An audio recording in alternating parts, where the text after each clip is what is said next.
Oke, assalamualaikum warahmatullahi wabarakatuh. Halo teman-teman semua, selamat datang kembali di video ini. Jadi di video kali ini kita akan belajar tentang 8 alasan kenapa teman-teman harus segera mulai beriklan di Facebook dan Instagram Ads. Ini penting banget karena segala sesuatu yang kita mulai, sebelumnya kita harus tahu dulu nih kenapa pentingnya. Kenapa sih kita harus ngelakuin ini, kenapa kita harus ngelakuin itu. Karena kalau ngomongin teknis sebenarnya gitu-gitu aja, tapi ketika teman-teman paham mindset-nya, alasannya, itu bakal jadi kekuatan yang kuat untuk kita praktek nanti. Oke, kita langsung aja masuk ke materinya. Jadi yang pertama, ini yang perlu diperhatikan sebelum teman-teman beriklan di Facebook sama Instagram Ads. Jadi, ternyata Facebook sama Instagram itu termasuk 5 sosial media dengan pengguna terbanyak di Indonesia. Di dunia maksudnya. Di Indonesia sendiri aja, itu kita kan penduduk sekitar 250 juta. Ternyata pengguna Facebook-nya itu lebih dari setengahnya. Jadi, teman-teman bayangin, teman-teman punya satu pasar di mana isinya ratusan juta orang. Pasar terbesar di Asia aja, tahu ya sekarang kan pasar terbesar di Asia kalau ngomongin secara konvensional atau offline tradisional, itu kan pasar Tanah Abang, ya. Pasar Tanah Abang paling sebanyak-banyaknya berapa sih? Nah, ini teman-teman punya market, punya pasar yang isinya itu ada 150 juta orang kurang lebih. Jadi bisa dibayangin, di situ tuh orang semua isinya. Kita mau jual apa juga kalau memang kita settingnya bener, pasang kontennya bener, iklannya bener, targeting-nya bener, pasti ada yang nyangkut. Gitu. Jadi pasarnya tuh besar banget, ada 100 juta orang lebih pengguna aktif di Indonesia. Oke, itu yang pertama. Jadi Facebook sama Instagram termasuk 5 sosial media dengan pengguna terbanyak di dunia. Makanya pangsa pasarnya dan potensinya sangat besar sekali. Jadi nggak heran banyak teman-teman saya yang bisa dapat income puluhan juta, ratusan juta, bahkan miliaran dari Facebook Ads. Bahkan teman-teman saya juga banyak yang budget iklannya sebulan tuh bisa ratusan juta sampai miliaran. Itu budget iklannya, bukan hasilnya. Hasilnya mungkin bisa 2 sampai 3 kali lipat lebih tinggi daripada budgetnya. Itu yang pertama. Nah, yang kedua, jangkauan pasarnya sangat luas. Jadi enaknya kita bisa dengan spesifik memilih target market yang kita mau. Ini nanti tenang aja, nanti kita akan ada sesi prakteknya. Makanya yang paling penting kan sebenarnya sebelum praktek, ya kita harus tahu dulu teorinya kan. Ketika teman-teman udah tahu teorinya, nanti dilempar ke praktek itu bakal jauh lebih gampang dibandingkan langsung praktek. Nah, jadi jangkauan pasarnya sangat luas. Kita bisa dengan spesifik pilih target market yang kita mau. Nanti saya akan praktekkan, kita bisa pilih misalnya market kita mau laki-laki atau perempuan, atau mau dua-duanya boleh. Terus umurnya mau berapa? Misalnya teman-teman jual baju, bajunya ini mau yang untuk umur berapa nih spesifikasinya? Untuk usia 12 sampai 20 misalnya, atau untuk remaja usia 20 sampai 25, atau baju dewasa misalnya usia 25 ke atas, atau misalnya baju orang tua yang udah usia 40 tahun ke atas, itu juga bisa kita custom, bisa kita setting. Jadi dari mulai usia, gender ya, laki-laki atau perempuan, hobi atau interest, jadi kita bisa mentargetkan saya pengen iklan saya muncul ke orang-orang yang hobinya masak, ke orang-orang yang suka dengan, kartun misalnya, ke orang-orang yang suka dengan olahraga.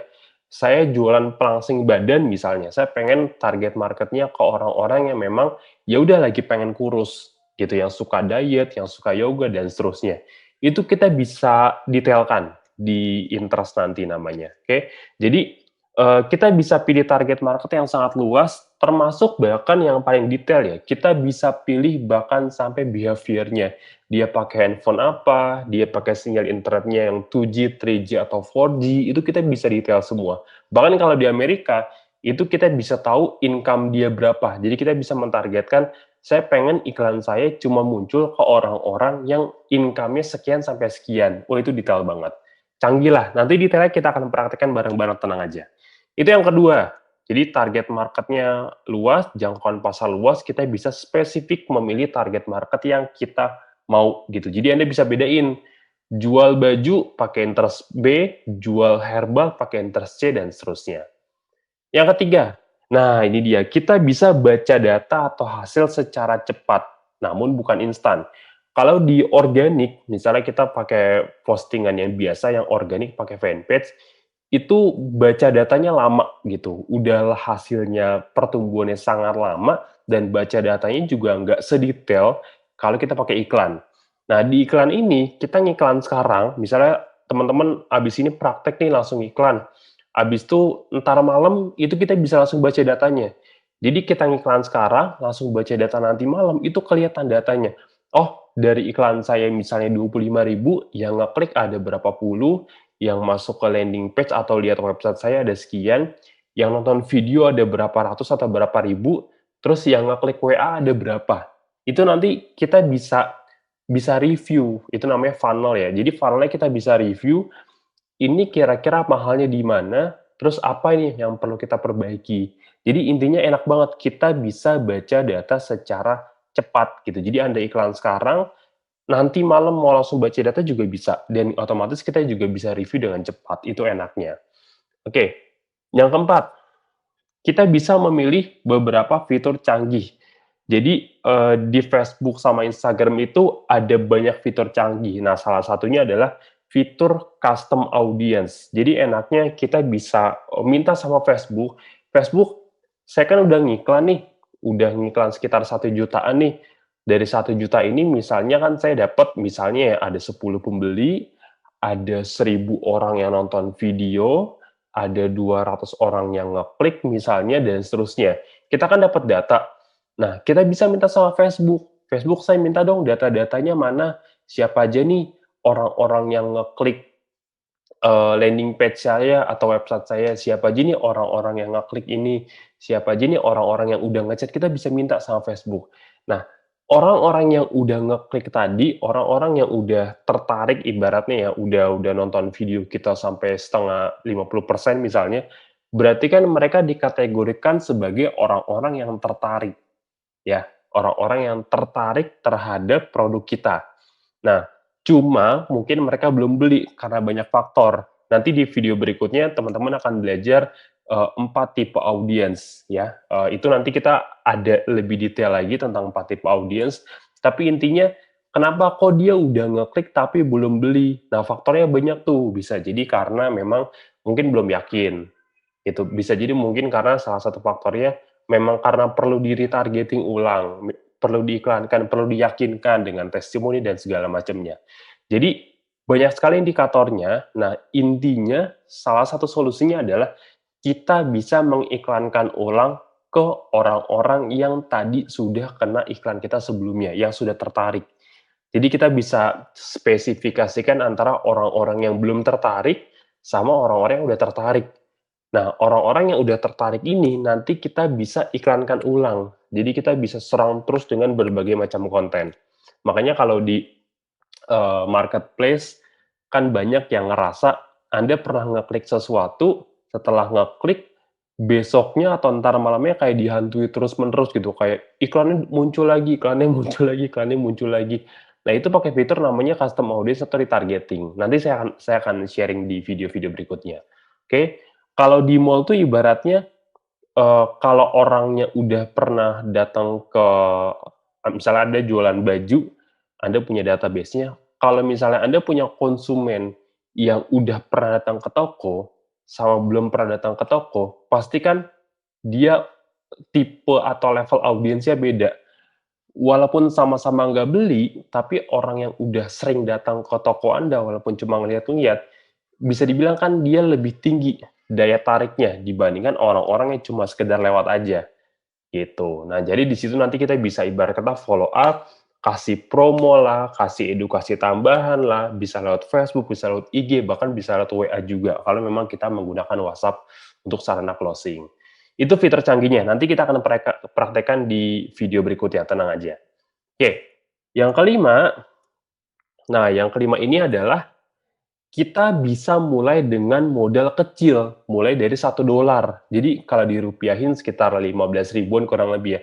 Jujur saya sih jarang, saya paling sering itu, iklan di 25 sampai 50 ribu rupiah per harinya. Kalau emang teman-teman serba terbatas, mau mulai dari 25 ribu boleh nggak? Boleh aja, tapi memang nggak maksimal. Jadi saran saya kalau untuk fase testing, coba di angka 100 sampai 200 ribuan. tenang aja nanti bisa dimatiin kok. Misalnya kita udah running jalan iklan seharian, atau misalnya setengah hari, pagi setting, habis itu siang kita lihat hasilnya, misalnya saya mau langsung matiin deh sorenya, itu bisa. Jadi enaknya kita bukan yang harus kayak kontrak di TV, kalau di TV kan kita sekali kontrak 20 detik misalnya 30 juta, ya udah kan langsung habis tuh 30 juta. Nah kalau ini enggak, ini enaknya misalnya Anda budgetnya 100 ribu, terus siang-siang tiba-tiba Anda mau matiin karena iklannya jelek, itu bisa, gitu. Nah jadi itu enaknya, kita bisa mulai dengan modal yang sangat kecil. Nah karena modalnya kecil, jadi resikonya juga kecil banget. Makanya di Facebook Ads tuh salah satu, kenikmatannya kita tidak pernah yang ngalamin yang namanya bangkrut luar biasa gitu. Separah-parahnya, ya udah cuma iklan cuma habis berapa ratus ribu atau berapa juta, itu hitung-hitung uang belajar dan dapat data juga. Jadi nggak ada istilah yang sampai hilang miliaran tuh nggak ada, karena emang modalnya aja kan kecil banget kan, kita bisa mulai dari $1, sekitar Rp15.000 gitu. Jadi resikonya kecil, modalnya kecil, nah tapi enaknya potensi hasilnya tetap besar. Jadi walaupun kita bisa mulai dengan modal Rp50.000, tapi tetap hasilnya bisa besar sekali. Nanti saya akan kasih studi kasus, saya pernah ngiklan, itu modal cuma Rp100.000, omsetnya saya pernah dapat 500.000 sampai saya dapat 1 juta. Jadi modal cuma 100.000, tapi saya bisa dapat omset hingga 1 juta rupiah gitu, di satu iklan. Entar saya akan sharing, beberapa caranya juga. Jadi potensinya besar. Nah, kalau di luaran sana, kalau sebagai pengusaha biasanya, kalau kita mau dapat hasil yang besar, biasanya modelnya juga besar juga. Tuh, kebayang ya, Anda mau buka restoran, ya kan harus keluar modal besar dulu kan untuk bangun tokonya, restorannya, dan lain sebagainya, belum buat karyawan. Nah, di sini enggak, kita bisa mulai dengan modal kecil, tapi hasilnya cukup besar. Makanya mindset-nya nih kayak bisnis, harus berani investasi di awal, gitu. Oke, itu yang ketujuh. Dan yang terakhir, beriklan di Facebook Ads itu kita ibaratnya seperti pedagang keliling. Kalau di Google Ads, kebetulan saya juga iklan di Google Ads juga, kalau di Google Ads itu, jatuhnya kan kita sebagai, kita bikin toko di mall, kita tinggal nungguin orang-orang datang ke toko kita, ya udah kita layanin. Nah, kalau di Facebook ini kenapa lebih efektif, karena kita sebagai pedagang keliling, jadi kita yang muter gitu, kita muterin komplek, kita tiap hari datengin komplek. Mungkin kalau baru sehari, 2 hari masih nggak ngeh, tapi kalau kita tiap hari, saya misalnya tukang roti gitu ya, tiap hari datang ke komplek tersebut, itu lama-lama orang pasti akan aware dengan keberadaan kita. Sehingga ketika mereka pengen beli roti, mereka akan nunggu kita.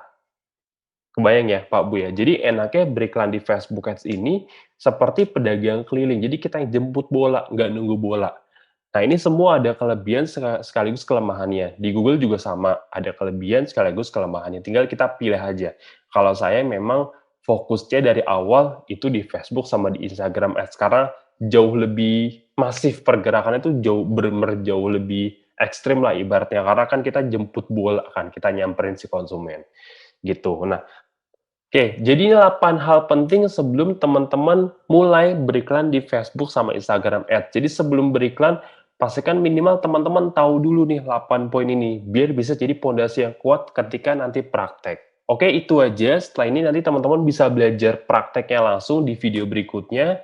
Sampai jumpa lagi di video berikutnya. Assalamualaikum warahmatullahi wabarakatuh.